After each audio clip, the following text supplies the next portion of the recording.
So what we have is, without argument, a true cyber weapon, which was, over the course of about 9 months from the time it was first seen to the last version that was seen, was under development.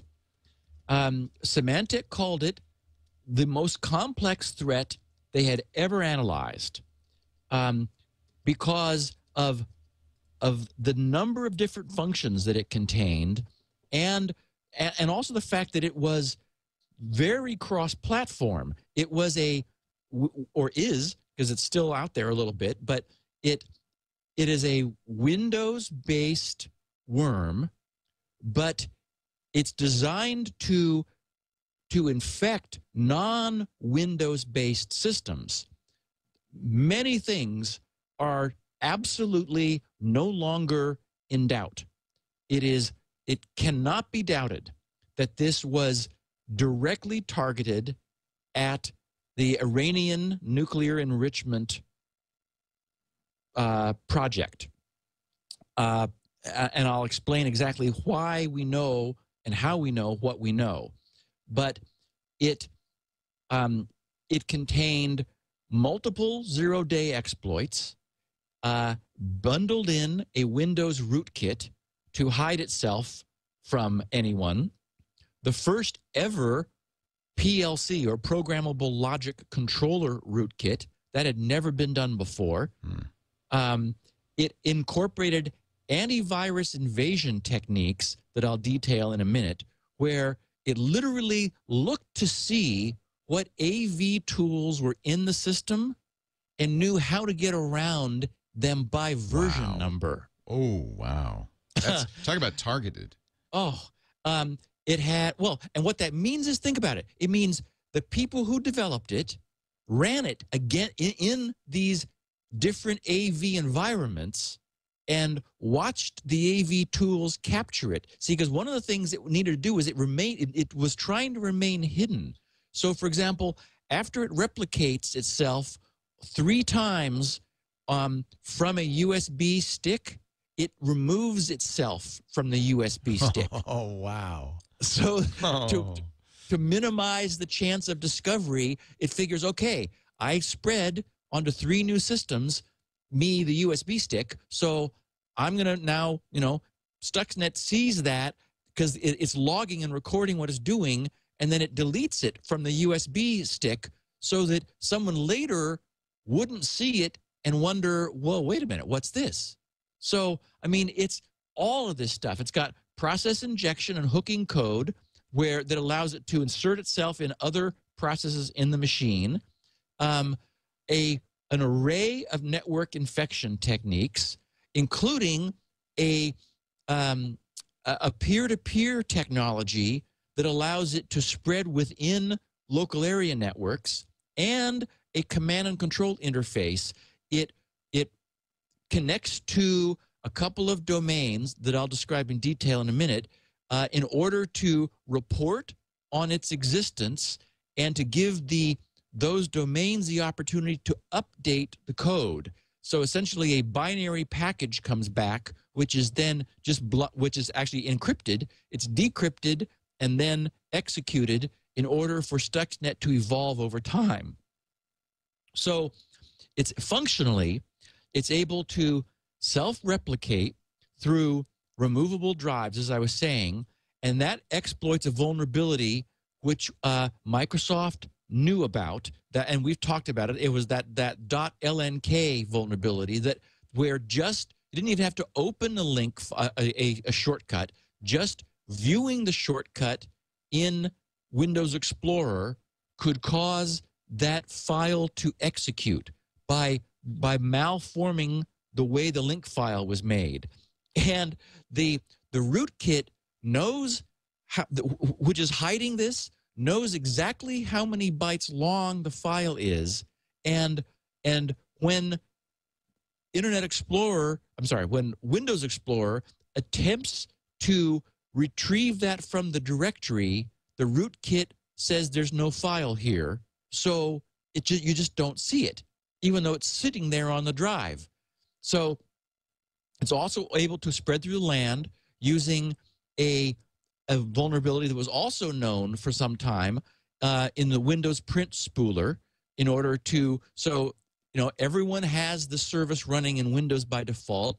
The LAN is a trusted environment. So unless those Windows machines were patched current, they would have this problem. Oh, which is a perfect example for one of the questions we were asked last week.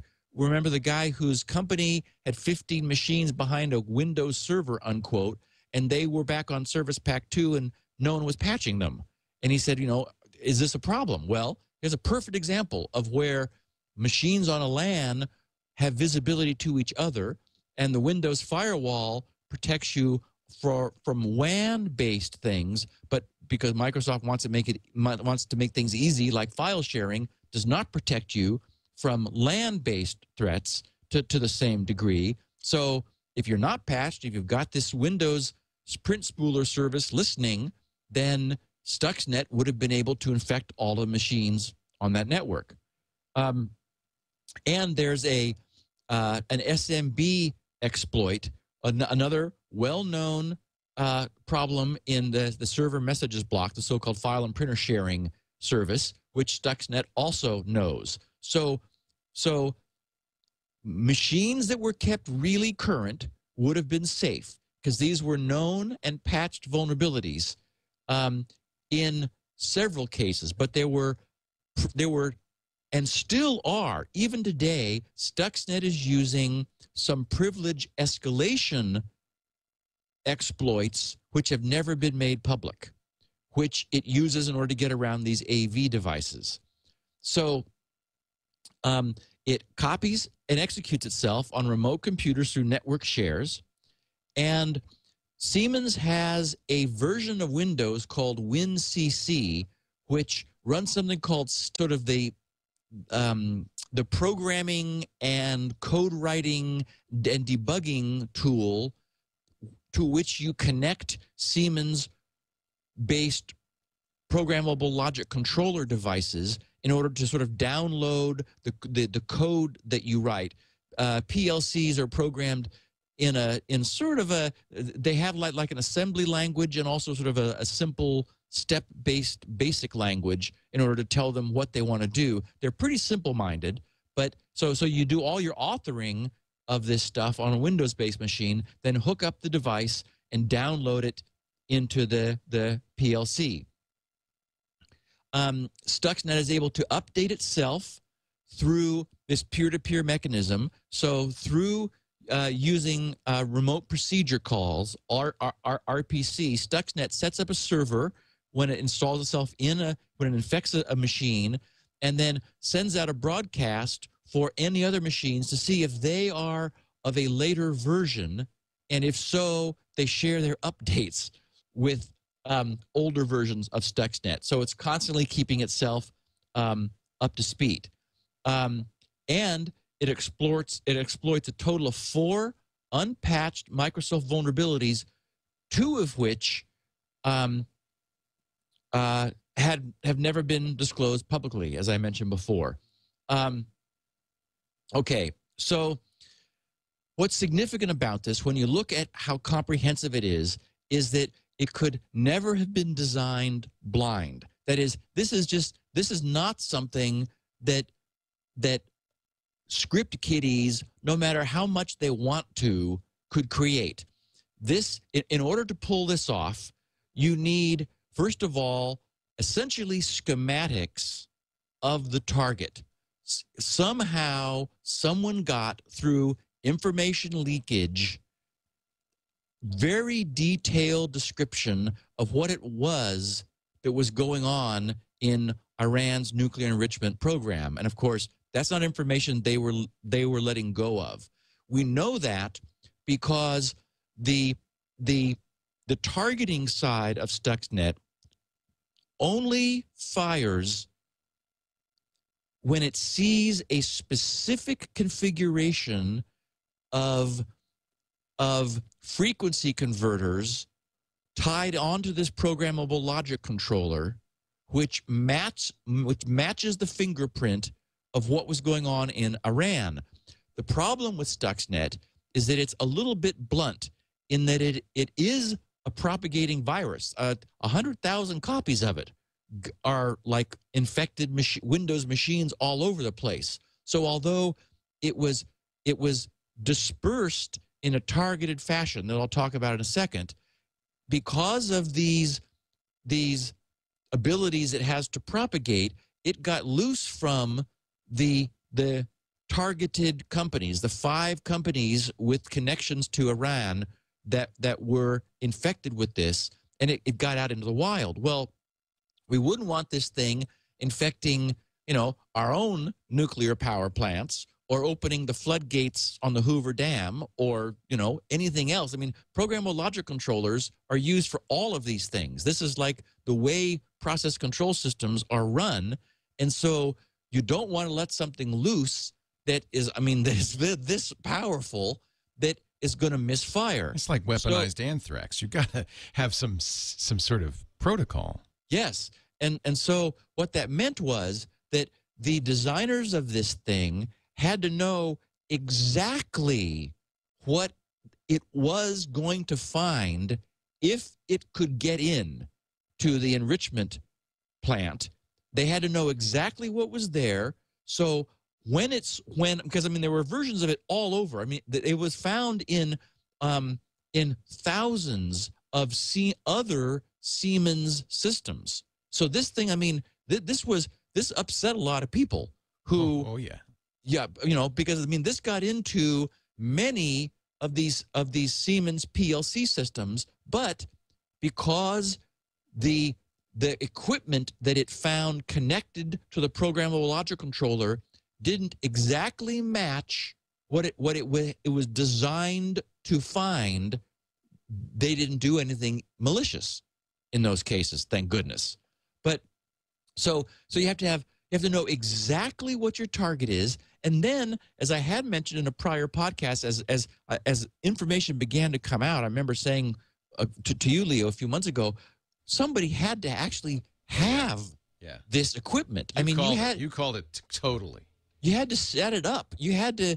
You don't just write code and say, "Well, hope this works."